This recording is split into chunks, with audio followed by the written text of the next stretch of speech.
I'm here today to talk you through three particular obsessions that we have in our industry right now.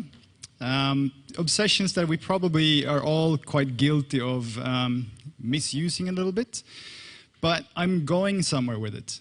So I have a destination, so you just have to trust me that there is somewhere I'm going with this. To start off, TED is, undoubtedly the world's most respected event. It's an event where, leadership meets inspiration and the whole world is listening. Can anyone tell me what the tagline of TED is? Just shout it out. Yeah, it's ideas worth sharing. So this is the first point, right? Let's talk about the value of an idea. Let's talk about how we create processes and frameworks and programs to generate ideas. Right now we're in the middle of a period where CMOs and marketers all around Australia are being shown the same slides probably every day, and they're the same slides that my CEO showed. This is a little bit embarrassing for me. But it's obviously Uber, followed by Airbnb, and usually when these slides are shown, they're followed by a very similar sort of thought. How is your business set up to generate ideas? What is your framework and what's your process for innovating? How are you coming up with these ideas and how are you validating all these ideas? They usually follow each other. Just entertain me for one moment. What's an idea worth? An idea by itself. Does an idea have any value at all? I think philosophically, an idea has no intrinsic value, and all that really matters is the execution of the idea. And a good way to illustrate that is that there's no way to buy ideas. There's no marketplace for ideas. You can't go and buy ideas anywhere. But you can buy the promise of a product. Now, we get really caught up into this. We get caught up into generating ideas and how we generate ideas and how we validate ideas, because we think that because a startup that's based in an idea can be worth millions, that means that the idea is worth millions. But the idea itself without the execution really has no value. And so the other point to that is startups get talked about often in our industry because they are exciting, but a startup never really ends up being the same thing as the idea started with. It always ends up being something quite different. So the value of an idea is more about the process of showing that idea is broken and discovering what the real idea is. In Sarah Stringer's word, that's called, in media buzz language, that's called a pivot. Paul Graham is the founder of Y Combinator. He's probably the most revered VC firm over in the US, and he famously said in one of his talks that an idea is just a starting point. It's not a blueprint. An idea is a question, and it's up to you as a business to decide where that idea is going, and that happens through execution. So we get really caught up with ideas because ideas are fun, and ideas are sexy, and ideas are creative and all that stuff, but we don't necessarily think about the whole picture. But I have to park it there because I have three to cover and I have to wrap it all up. Our second obsession in our industry is agile. You're already laughing. So the Agile Manifesto was written about 15 years ago by disgruntled software developers that they were so frustrated about how hard it was to deliver software, so they tried to invent a new way that was a bit more lean. You don't have to read all this, but it values individuals over processes. It values a working product through all the stages of development over crazy amount of documentation and requirements. It values a lot of customer collaboration over contracts. And most importantly, it values being able to respond to change instead of following a plan. Now, Agile has been around for about 15 years. Mainly, it's been used in software development. It's a methodology in order for you to develop and deliver a product. But in the past sort of 5 or 6 years, it's been expanded to cover more than just software. We're applying Agile principles to a lot of things that we're delivering, especially in our industry. But I think somewhere along the line, we got a little bit confused, because I've heard people with a straight face say things like, Agile leads to better ideas. Or my personal favorite, Agile is more innovative. Honestly, that is epic bullshit. And anyone who says that is full of shit. Agile has nothing to do with ideas. Agile has nothing to do with innovation. What Agile has to do with is an ability to deliver something. One of the most important strategic tenets of Agile is simplicity. Simplicity in the sense of the art of maximizing the work not done. So if you're making a car, all the process of making that car you should have a product that you can test. So the beautiful illustration there that I didn't actually draw myself is a good example of that. And, oops, there was one more point there. With Agile, we have to think about what is the least amount of effort we can put into a product, but still prove that it's valuable and works. This is an extremely sound principle that really everyone should adopt. And I'll get back to this as well, but I have to park it, because our third obsession, no surprise, is startups. Startups gets talked more than anything in our industry, and usually this particular thing, we have to act more like a startup. Can you please raise your hand if you've ever heard that before? It's usually said by a CEO of a big company, 1,000 strong, and they say, we have to be more like a startup because startups are, whatever. What does acting like a startup mean? When someone says that, what does that actually mean? Does it mean we are going to work 19-hour days and we're all going to have equity? No. Does it mean we're all going to be passionately motivated by following our dreams to start a company? No. What they really mean is just work faster, right? Just do stuff fast. The thing about big companies is that we have a lot of structure, right? And structure and reporting lines can operationally be really sound, but they tend to obstruct on speed. Big companies tend to become slower because they have bigger reporting lines. They have a lot of processes they have to go through, where startups have none. If you're a fan of process, or if you're a fan of structure, then startup land is not for you because it's fucking crazy.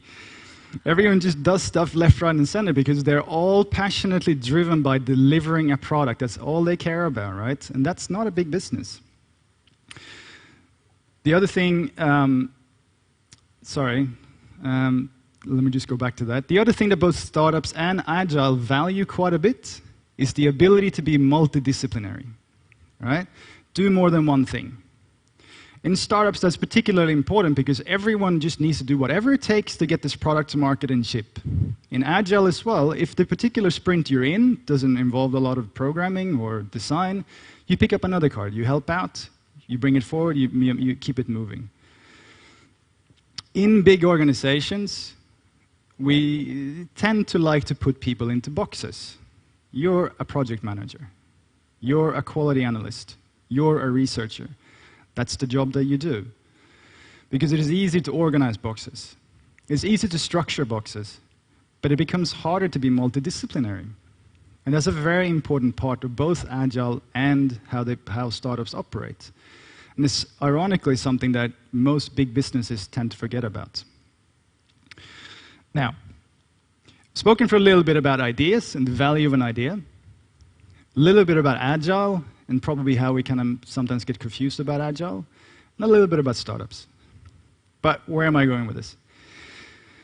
So my job right now and my career over the past 10 years or so has given me the privilege of getting a pretty deep insight into a lot of businesses here in Australia. And what I've come across is an imbalance. It's an imbalance where we equate innovation with ideas.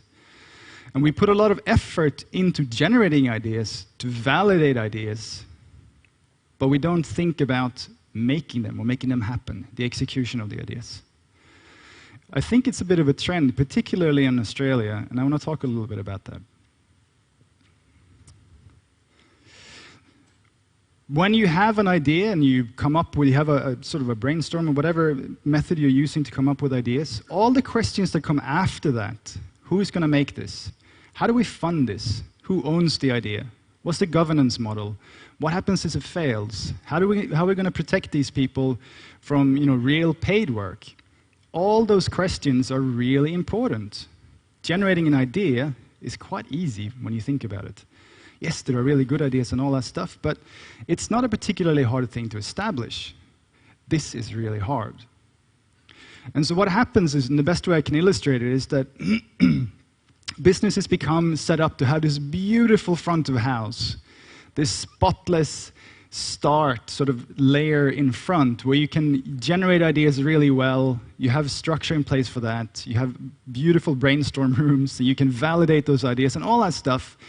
But then when it comes down to making it, it gets chucked into the shitty machine back, in the office where all the IT guys are grumpy. You're laughing because it's true, right? Where everything takes 6 months and everything is too hard and everything has a dependency on something. It's an imbalance. And that imbalance is not just impractical, it's destructive. Like Sarah was mentioning before. In a company, being able to come up with a lot of really interesting ideas and pivots to a business model, and then it gets chucked into this 6-month process machine in the back, and nothing gets delivered, is destructive to morale. It's destructive to how people feel about the company. It makes people lose faith. And unfortunately, it's very common. I know that Google have more money than God, so they're a bad example, but do you think that Google in general and the people that work at Google have better ideas than any other company? They don't. They don't have better ideas than anyone else. What they do have is they have in place a working method where they can try products, and they can make things happen, and they know how to execute. It's a big difference from a company that's set up to execute versus a company that's set up to generate ideas. Ideas are easy. Execution is fucking hard. Sorry.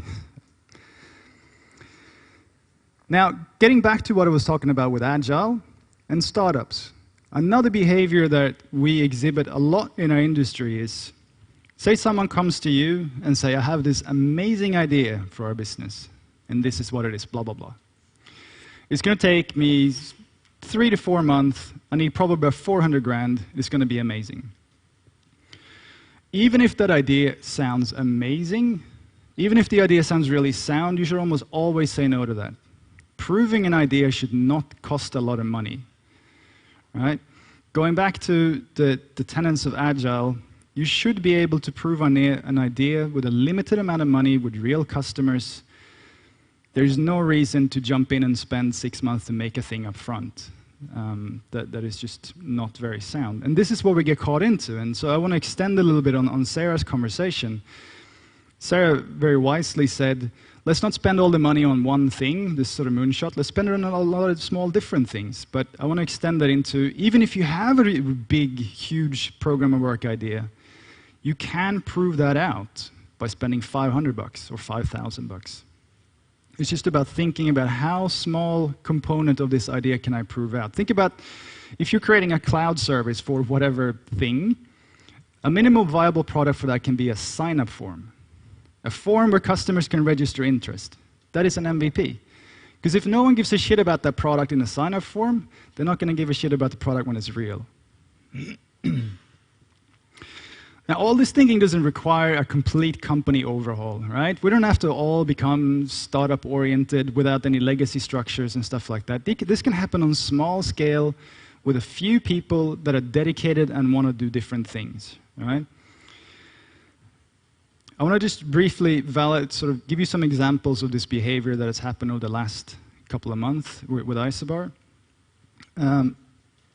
Australia Post is a very dear client of ours, and they had this situation where they had a product that needed to be launched to market. A product that customers had asked for. A product that stakeholders thought was a good idea. It seemed like a no-brainer, right? Customers are asking for it, all the senior people want it, let's just do it. It required a pretty significant investment. So instead of jumping in and developing this product, two extraordinary designers suggested, how about you just give us $700, we'll fake this product, and we'll take it to some customers, and we'll see what happens. What happened was, it didn't work. It wasn't fundamentally flawed, but it didn't work. It needed to be changed. This goes back to the Henry Ford quote, right? Like, if I asked what people really wanted, they would have said a faster horse. And so instead of jumping into a big program of work and delivering this product, they proved that the idea was a little bit flawed with almost no money at all. Co-driver that Wadi was talking about before, we needed to prove, before we even built the prototype, that this was going to be an interesting thing. Like sitting in a passenger seat and watching someone else drive, is that even interesting? But what were we going to do? Were we going to spend thousands and thousands of dollars filming a prototype? How can we prove that idea without spending any money? So what we did was we took a video game, a racing game, we put the camera in the passenger seat and put it on the Oculus Rift. And everyone agreed that this is a pretty interesting thing. So that cost us no money. It took 3 hours. And so in 3 hours, we proved that the theory around Co-Driver was sound, and it gave everyone confidence to invest in the idea. Proving an idea should not be expensive. Now, balance, right? How do we establish a balance in this country a little bit better? How do we respect the art of execution? And how do we get away from thinking that ideas is everything that matters? To me, I have 4 tips I'd like to encourage you to try in your respective organizations. One is very straightforward, and Sarah spoke about it a little bit. We have to establish a path to realization. When an idea is in progress, who is going to make it? How is it going to be delivered? How is it going to be judged? And what are the KPIs? All that stuff, very hard questions to do. The bigger the business, the harder the questions. But if you don't do it, it becomes really hard and becomes demoralizing for people. We are guilty of this as well, and we have made a lot of mistakes over the years by not having this plan. And you have ideas that you think are really great, but they just kind of fall flat because we didn't know how to deliver the idea. So we learned the hard way as well. Team structure is also something we need to experiment with. Having people in boxes and having defined teams and having defined reporting structures, it does obstruct on speed. It does obstruct on agility, but it's also very scary to experiment with because people like being bosses. People think that, I'm a very senior guy, I should have a lot of people that report to me and all that stuff, but in reality, it doesn't really work that well. And when you look at some of the most successful organizations, especially now over the US, the reporting lines is very flat. Government is a perfect example. Government is struggling to innovate and to react to innovation because of how it's set up, how the organizations are set up. They're very hierarchical. I can't pronounce that word, so I'm not even going to try. Scale is also very important. I would discourage anyone from investing a large amount of money, what's large for your organization, in trying to prove an idea. It's extremely important that we become comfortable in proving an idea in a small scale. You doing a new product, faking that out with cardboard, going out to a game at the MCG and talking to some real customers and asking what they think doesn't cost any money at all. But making the product and then hoping that it works and then spending a bunch of money advertising the product, that does cost a lot of money. Small scale is really crucial. And then lastly, if you come up with a spectacular idea for your business, right? An idea that's going to revolutionize the way that you do business, what are you going to do? Probably you're going to keep it a secret, right? You're not going to tell a lot of people about it because it's your idea. It can make a lot of money. That is also a bit of a mistake that we do in our industry, is keeping ideas secret. See, when you keep an idea secret, you're limiting the amount of information you can get from other people, because we think that someone's going to steal it and implement it themselves. But in reality, that never happens. No one sits at a coffee shop and overhears someone talking about something, go, oh man, that's a fucking rad idea, I'm going to do that myself. That never happens.